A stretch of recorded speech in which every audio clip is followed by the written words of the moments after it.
Assalamualaikum warahmatullahi wabarakatuh. Waalaikumsalam warahmatullahi wabarakatuh. Baik anak-anak, sebelum kita memulai pelajaran pada pagi hari ini, alangkah baiknya kita mulai dulu dengan membaca doa. Membaca doa akan dipimpin oleh ketua kelas. Silakan ketua kelas untuk memimpin doa. Bismillahirrahmanirrahim. Alhamdulillahirabbil alamin. Arrahmanirrahim. Maliki yaumiddin. Iyyaka na'budu wa iyyaka nasta'in. Ihdinas siratal mustaqim. Siratal ladzina an'amta 'alaihim ghairil maghdubi 'alaihim waladdallin. Rabbana ighfir li wa liwalidayya wa lil mu'minina amin. Rabbi shrah li sadri wa yassir li amri wahlul 'uqdatam min lisani yafqahu qawli. Qalu subhanaka la ilma lana illa ma 'allamtana innaka antal alimul hakim. Asyhadu an la ilaha illallah wa asyhadu anna Muhammadan rasulullah.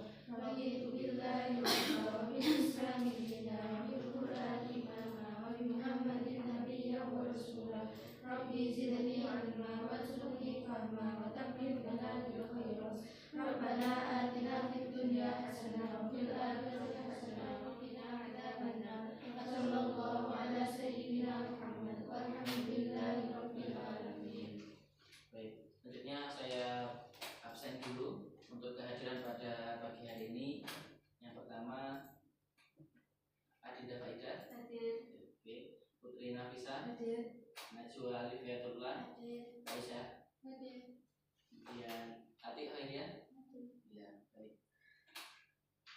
Baik anak-anak, kita lanjutkan kembali tentang materi coding dan kecerdasan artifisial. Jadi coding dan kecerdasan artifisial ini merupakan salah satu mata pelajaran yang baru di kurikulum Merdeka, dan memang penerapannya masih diterapkan di kelas 10 untuk di awal. Nah, kalau kalian mungkin tahu istilah AI atau Artificial Intelligence, nah itu dalam bahasa Inggris. Tapi karena kita di Indonesia, istilah AI itu berganti menjadi KA atau kecerdasan artifisial. Nah, kemudian selama ini mungkin kalian menggunakan media sosial, baik itu di Instagram, kemudian di TikTok maupun di Facebook dan sebagainya. Banyak sekali kalian temukan konten-konten publikasi yang bertebaran, baik berupa story, berupa video, berupa suara dan sebagainya. Nah, konten-konten itu semua dibuat dalam bentuk digital yang diolah melalui mesin. Nah, mesin itu disebut sebagai handphone. Nah, sebenarnya awal penggunaan digitalisasi itu berawal dari komputer. Nah, di dalam komputer, kalau kita kembali ke materi informatika yang dulu, ada pembagian dari sistem komputer. Jadi sistem komputer itu ada 3. Nah, kira-kira yang pertama itu apa? Sistem komputer, kan ada 3. Ada yang tahu? Tidak. Sistem komputer yang pertama itu ada yang namanya hardware. Tahu hardware? Apa artinya hardware? Perangkat keras. Oke, jadi perangkat keras itu segala sesuatu yang bisa dilihat dan dipegang, itu namanya hardware. Yang kedua ada namanya software atau aplikasinya. Dan yang ketiga ada brainware. Siapa brainware itu? Pengguna atau user atau admin. Nah, pengguna inilah yang memberikan perintah kepada komputer, dan nantinya komputer akan menerjemahkan perintah yang diberikan kepada user sehingga nantinya akan diperoleh sebuah output atau sebuah produk. Oke. Nah, selanjutnya yang kita pelajari pada pagi hari ini itu adalah tentang algoritma. Apa ada yang tahu sebelumnya algoritma itu apa? Belum tahu? Nah, kalau belum tahu, kita lakukan sebuah simulasi sederhana sebentar. Nanti saya akan menyampaikan ada 2 kode.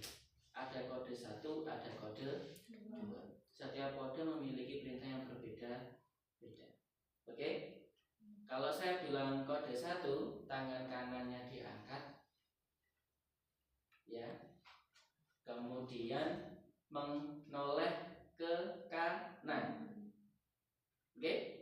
Kalau saya bilang kode 2, berarti tangan kirinya diangkat, menolehnya ke kiri. Oke, bisa dilakukan? Nah, kita coba pertama ya. Kode 2. Kode 1. Kode 2. Kode 2. Kode 1. Kode 2. Kode 1. Oke, tepuk tangan dulu. Jadi apa yang tadi saya sampaikan berupa kode itu adalah perintah. Jadi perintahnya kalau kode 1 mengangkat tangan kanan dan menghadap ke kanan. Kalau kode 2 mengangkat tangan kiri menghadap kiri. Setiap kode punya perintah yang berbeda-beda. Nah, kalian menjalankan perintah itu, berarti anggapannya kalian itu adalah sebuah komputer, dan gerakan itu adalah hasil dari kalian menerjemahkan perintah yang saya berikan sebagai user, saya penggunanya. Tuh. Nah, algoritma itu apa? Kita lihat di papan IFP ini. Nah, jadi algoritma itu adalah urutan langkah-langkah logis dan sistematis yang digunakan untuk menyelesaikan suatu masalah atau mencapai tujuan tertentu. Dalam pemrograman, algoritma adalah resep yang memberitahu komputer apa yang harus dilakukan. Berarti sederhananya algoritma itu adalah perintah. Perintah berupa apa? Langkah-langkah. Langkah-langkahnya berisi apa? Terserah, tergantung kita yang memberikan kepada komputer. Contoh, ini misalkan dalam kehidupan sehari-hari. Contoh sederhana, membuat mie instan. Langkah yang pertama apa? Siapkan panci dan air. Yang kedua, didihkan air. Yang ketiga, masukkan mie ke dalam air mendidih sampai nantinya mie siap disajikan. Di dalam algoritma, apakah boleh urutan langkah-langkah ini terbalik? Gak boleh ya. Kalau terbalik misalkan habis siapkan panci dan air langsung angkat mie dan tiriskan, loh berarti masaknya kapan kan nggak tahu. Nah, komputer itu sangat detail sekali dalam menerjemahkan sebuah perintah. Kalau di dalam perintah itu ada yang nggak lengkap, ya hasilnya yang nggak lengkap, nggak sesuai dengan apa yang kita mau, seperti itu. Sama kayak kita, misalnya kita diberikan perintah, tolong belikan saya bawang merah, tanpa diberitahu belinya di mana. Nah, kira-kira kamu bingung kan? Bingung, sama seperti komputer. Kalau tidak jelas perintahnya, maka komputernya akan bingung. Seperti itu. Paham ya? Oke, kemudian ini ada beberapa syarat karakteristik algoritma yang baik. Yang pertama, input, memiliki data masukan yang jelas. Apa itu input? Input itu adalah perintah atau sesuatu yang mau dimasukkan ke dalam komputer. Nah, output itu hasilnya, menghasilkan keluaran yang diinginkan. Lalu definiteness, atau setiap langkah jelas dan tidak ambigu, harus jelas. Misalkan ke kanan ya ke kanan, ke kiri berarti ke kiri, jangan kanan atau kiri. Nah, atau misalnya terjadi tipu, kanan n-nya hilang jadi kan gitu. Nah, itu juga membingungkan. Ya. Fatness, memiliki titik akhir atau tidak infinite. Yang terakhir adalah effectiveness, setiap langkah dapat dilaksanakan atau efektif. Kalau ini efisien sebenarnya. Jadi fitness itu sama seperti efisien. Nah, lalu kemudian ada beberapa jenis algoritma di dalam coding dan kecerdasan artifisial. Baik, yang pertama ada namanya algoritma deskriptif, yang kedua ada flowchart, yang ketiga ada pseudo code. Nah, kita pelajari dulu yang algoritma deskriptif. Nah, algoritma deskriptif adalah penulisan algoritma menggunakan bahasa sehari-hari yang mudah difahami. Berarti menggunakan bahasa apa? Bahasa Indonesia atau bahasa kita kan ya. Nah, algoritma ini ditulis dalam bentuk kalimat atau paragraf yang menjelaskan langkah-langkah secara berurutan. Berarti tidak boleh acak, harus urut. Apa dipahami oleh siapa saja. Yang kedua, tidak memerlukan pengetahuan teknis khusus. Kemudian fleksibel dalam penulisan. Kenapa kok fleksibel? Karena menggunakan bahasa kita sehari-hari. Oke? Lalu kekurangannya apa? Bisa menjadi terlalu panjang untuk algoritma kompleks. Jadi kalau kita menggunakan bahasa Indonesia untuk komputer itu terlalu panjang. Kayak tadi dulu untuk mie, kan kalimatnya terlalu panjang. Sementara komputer itu harus menerima informasi yang pendek, tapi kita menginginkan hasil yang bagus. Nah, ini misalkan contoh menghitung luas persegi panjang. Coba Nazwa dibaca. Mulai masukkan nilai panjang, masukkan nilai lebar, kalikan panjang dengan lebar, simpan hasil perkalian sebagai luas, tampilkan nilai luas. Selesai. Oke, baik. Kemudian contoh yang kedua, silakan Nafis untuk baca. Mulai masukkan sebuah bilangan. Perintahnya dulu dibaca. Contoh 2, menentukan bilangan genap atau ganjil. Mulai masukkan sebuah bilangan bulat, bagi bilangan tersebut dengan 2. Jika sisa pembagian sama dengan 0, maka bilangan tersebut genap. Jika sisa pembagian tidak sama dengan 0, maka bilangan tersebut ganjil. Tampilkan hasilnya. Selesai. Oke, yang kemudian contoh yang ketiga, Salwa, silakan dibaca. Berbelanja di toko. Mulai buat daftar barang yang ingin dibeli. Pergi ke toko, ambil keranjang belanja.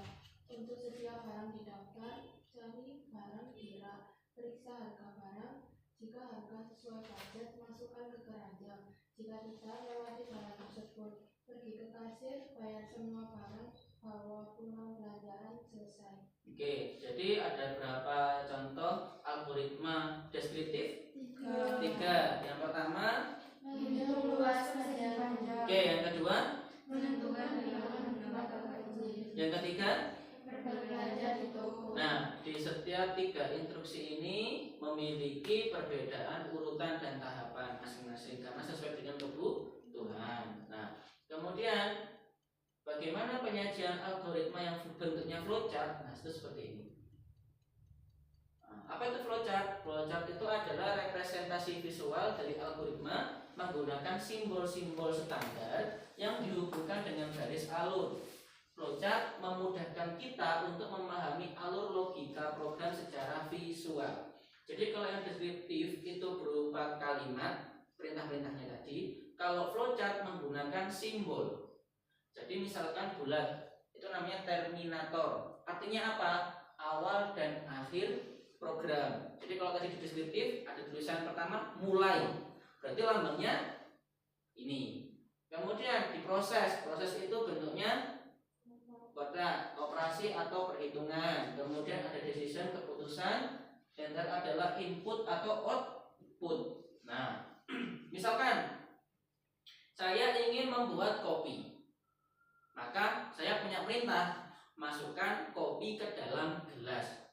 Maka yang saya gunakan adalah lambang yang mana, simbol yang mana? Input atau nah ini. Kenapa? Karena saya masukkan kopi ke dalam gelas. Inputnya apa yang dimasukkan? Kopi.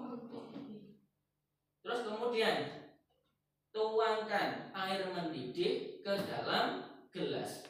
Mana yang saya gunakan? Input. Seperti itu. Jadi yang dimasukkan itu adalah input itu adalah sesuatu yang dimasukkan. Nah, seperti ini. Misalkan flowchart menghitung luas persegi panjang, mulai input panjang, input lebar ya kan, habis itu diproses luas sama dengan panjang kali lebar, kemudian keluar hasilnya output luas dan selesai. Oke. Selanjutnya bentuk yang terakhir adalah pseudo code. Nah ini pseudocode itu adalah algoritma yang menyerupai bahasa pemrograman tetapi tidak terikat pada sintaks bahasa pemrograman tertentu. Jadi kalau flowchart itu berbentuk simbol, deskriptif berbentuk perintah dalam bahasa yang mudah dimengerti. Kalau pseudocode itu dia sudah mulai menggunakan bahasa komputer seperti ini. Contoh misal menghitung luas persegi panjang. Nah ini algoritmanya apa? Hitung luas persegi panjang perintahnya. Deklarasi panjang, real, lebar, real, luas, real. Deskripsi input panjang. Input yang kedua apa?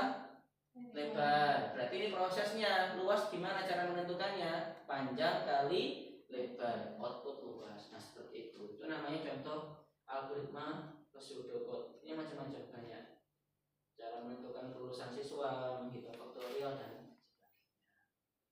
Nah, oke, coba sekarang kalian berpikir tentukan satu algoritma dalam kehidupan sehari-hari yang mudah saja. Silakan coba kalian diskusikan, nanti yang sudah bisa disampaikan di depan sini. Ya, silakan dikerjakan dulu. Satu saja, misalkan mau membuat kopi atau misalkan membuka pintu, silakan terserah. Ya, bisa didiskusikan dengan teman-teman.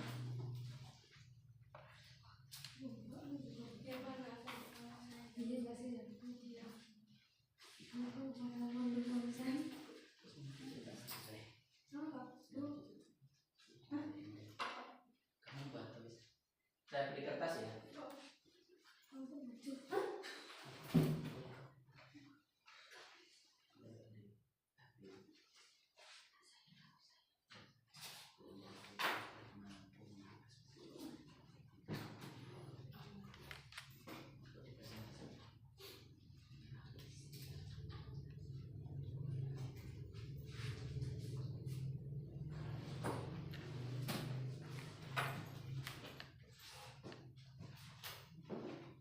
Kita membuat yang flowchart ya, yang flowchart. Ya coba produknya diisi apa gitu.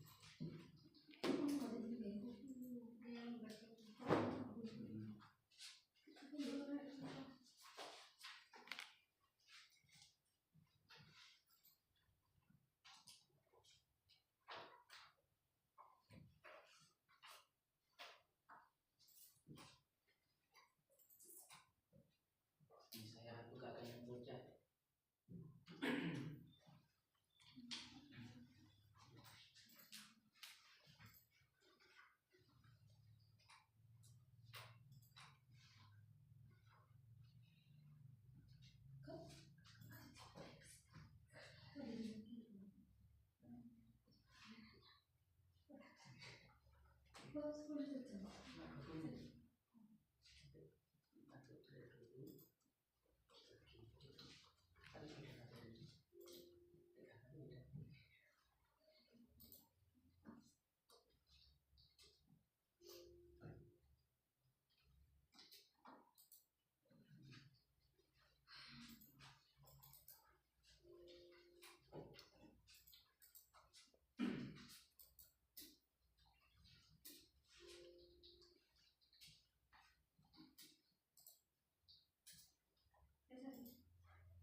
Ya sudah.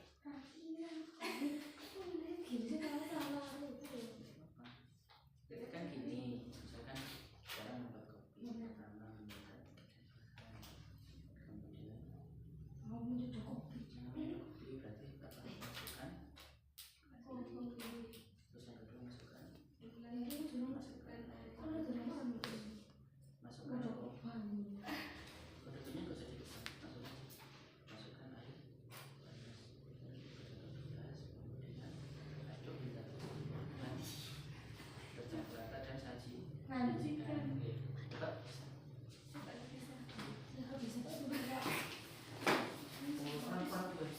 Ayo orang dua, Adinda, nggak apa-apa.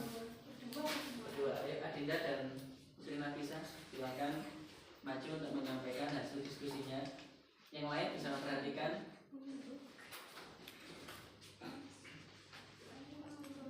Baik, silakan diberikan judul dulu. Algoritma apa?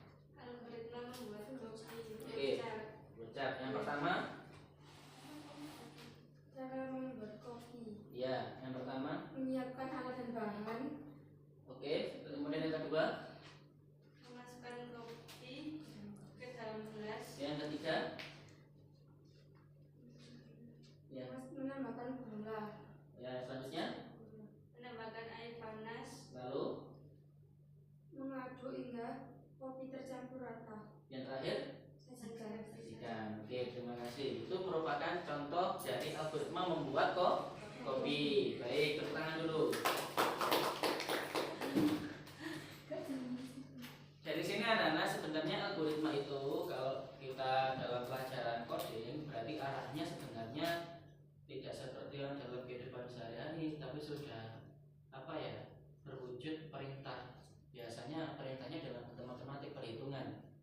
Kayak contoh misalkan tadi cara menentukan nilai kelulusan misalkan, atau yang kedua cara membuat desain story, cara membuat edit foto dan sebagainya. Jadi kita menggunakan komputer semaksimal mungkin. Oke, dengan algoritma yang kita buat. Nah, baik, selanjutnya yang terakhir ada asesmen atau uji pemahaman. Silakan nanti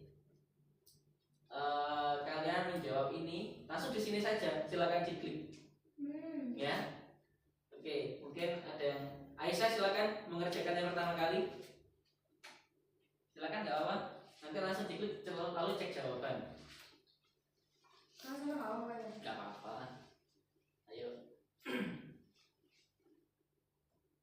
Ya, jawaban benar. Nomor 2, Atik silakan.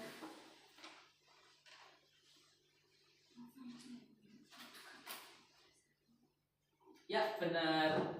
Kemudian Adinda silakan.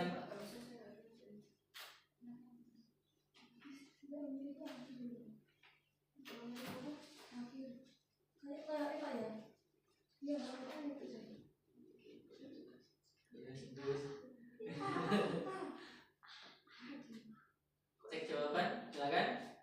Ya, benar. Oke, Najwa silakan. Gak apa-apa. Coba silakan ya. Kanjil itu mana? Mood itu dibagi 2. Mood itu dibagi 2. Ya itu kan ada mana kanjil? Itu punya Telurnya apa? Coba cek. Ya, kenapa ganjil? Karena angkanya 7. Ya, ayo Salwa. Silakan maju.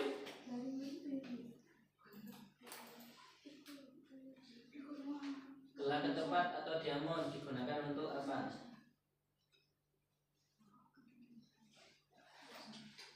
Ya. Cek jawaban. Ya, betul. Terakhir, Nafis.